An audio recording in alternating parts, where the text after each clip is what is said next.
ہیں کہ کیا ہماری بھتیجیاں پڑوس میں ایک ایسی عورت سے پڑھ سکتی ہیں؟ قرآن پڑھنے جانا چاہتی ہیں کہ جس عورت کے بارے میں معروف ہے کہ اس کا عقیدہ ٹھیک نہیں ہے، کیا حکم شرع ہوگا؟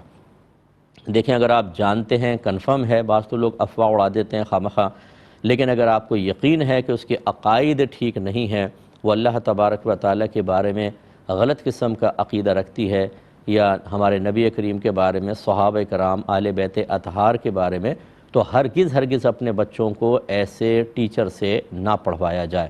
حضرت علامہ ابن سیرین رحمۃ اللہ علیہ ایک بڑے عالم تھے، اور امام اعظم ابو حنیفہ رضی اللہ تعالی عنہ کے ہم عصر تھے۔ کچھ لوگ ان کے پاس آئے اور کہا کہ ہم آپ کو قرآن سنانا چاہتے ہیں۔ آپ نے فرمایا میں نے نہیں سننا۔ بہت اصرار کرتے رہے، آپ منع کرتے رہے۔ انہوں نے کہا اچھا چند حدیثیں سن لیں۔ فرمایا کہ نہیں، حدیث بھی نہیں سنوں گا۔ حتیٰ کہ وہ مایوس ہو کے چلے گئے تو آپ کے کچھ شاگردوں نے کہا کہ حضور وہ قرآن و حدیث ہی تو سنا رہے تھے، آپ سن لیتے۔ تو آپ نے ارشاد فرمایا کہ اصل میں یہ بد عقیدہ لوگ تھے، ان کے عقیدے میں خرابی تھی۔ یہ مجھے قرآن تو سناتے لیکن اس کی تعویل و تفسیر اپنی طرف سے کرتے، ایسے حدیث تو سناتے لیکن شرح اپنی طرف سے کرتے، اور میرے ایمان میں خلل پیدا ہونے کا امکان تھا، اس لیے میں نے نہ قرآن سنا نہ حدیث۔ اس لیے اس چیز کو ذرا ذہن میں رکھیں، بہت ہی امپورٹنٹ ہے۔ تو بچوں کو کس استاد سے پڑھا رہے ہیں یہ اچھی طرح سمجھیے، کیونکہ بچوں کا ذہن ایک سلیٹ کی طرح ہوتا ہے، صاف سلیٹ، اس پہ جو لکھ دیں گے وہی نقش ہو جائے گا، اس لیے اس طرح کے لوگوں کے پاس نہ بھیجا جائے۔ کہتے ہیں کسی نے پوچھا کہ کیا یہ بات ٹھیک ہے کہ مشرک تمام کافروں سے، اور مرتد مشرک سے، اور منافق مرتد سے بدتر ہوتا ہے؟ دیکھیں، مشرک تو وہ ہوتا ہے کہ جو اللہ تعالیٰ کی ذات یا صفات میں کسی کو شریک ٹھہرائے، اور یہ یقیناً بدترین کافر ہے، بہت بڑا کافر ہے۔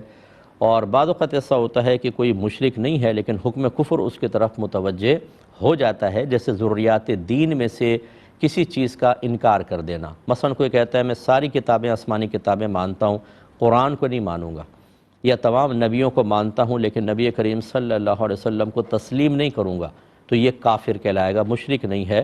تو مشرک بھی بدتر ہے اور کافر بھی بدتر ہے، لیکن مشرک اس کے مقابلے میں یقیناً بدتر ہے کہ وہ دو چیزوں کا انکار کر رہا ہے، ایک ضروریات دین کا انکار کرتا ہے گویا کہ دوسرے خدا کو مان کر، اور پھر شریک بھی ٹھہرا رہا ہے۔ اور مرتد مشرک سے یقیناً بدتر ہے، کیونکہ مرتد وہ ہوتا ہے کہ جو پہلے کلمہ اسلام پڑھ لے اور پھر کوئی ایسا کام کرے کہ وہ اسلام سے باہر ہو جائے، مثلا اپنا مذہبی تبدیل کر لے اور کوئی اور کسی اور مذہب میں داخل ہو جائے، اور یا پھر وہ وہی جیسے میں نے عرض کیا کہ ضروریات دین میں سے کسی شے کا انکار کر دے۔ ضروریات دین سے مراد ایسے مسائل ہوتے ہیں جن کو تمام، یعنی جن کا تعلق عقائد سے، اعتقادات سے ہوتا ہے، تمام علماء ان کو جانتے ہیں اور ان کی صحبت میں رہنے والی اکثر عوام جانتی ہے۔ وہ اتنے معروف ہوتے ہیں جیسے اللہ تعالیٰ کی ذات اور صفات، آسمانی کتابیں، جنت، دوزخ، جن، فرشتے، تقدیر، آخرت، نبوت، رسالت، انبیاء اور رسول سے متعلق بنیادی عقائد، ایسے نماز کی فرضیت، روزوں کی فرضیت، جمعے کی فرضیت کا کوئی انکار کرے تو یہ ضروریات دین کا انکار کرنا لازم آتا ہے۔ تو ایسا شخص مرتد ہو جاتا ہے اور اس کے پچھلے سارے اعمال برباد ہو جاتے ہیں، اور مرتد بھی بدترین ایک جہنمی ہوگا۔ اور منافق جو ہے وہ تو وہ شخص ہوتا ہے، منافق اعتقادی، جو زبان سے کہتا ہے میں مسلمان ہوں لیکن دل سے وہ ایمان نہیں لاتا ہے۔ تو حقیقتاً اس کو بعض نے مرتد میں رکھا ہے کہ جب وہ کلمہ پڑھتا ہے ظاہری طور پہ تو ہم اس کو مسلمان مانیں گے، لیکن پھر وہ دل سے انکار کرتا ہے تو مرتد ہو گیا۔ اور بعض نے کہا یہ مسلمان ہوگا ہی نہیں، کیونکہ دل سے یہ پہلے ہی انکار کر رہا ہے، جیسے سرکار صلی اللہ علیہ وسلم کے زمانے کے منافقین اعتقادیہ تھے کہ وہ زبان سے کلمہ پڑھتے تھے لیکن اولاً ہی دل سے نبی کریم کو نبی تسلیم نہیں کیا تھا، وہ صرف تلوار کے خوف کی وجہ سے یا مسلمانوں کو ملنے والے فوائد کی وجہ سے وہ بظاہر اسلام کو ظاہر کیا کرتے تھے۔ تو سب سے نچلے طبقے کے اندر یہ کہا گیا ہے کہ منافقین اعتقادیہ ہوتے ہیں۔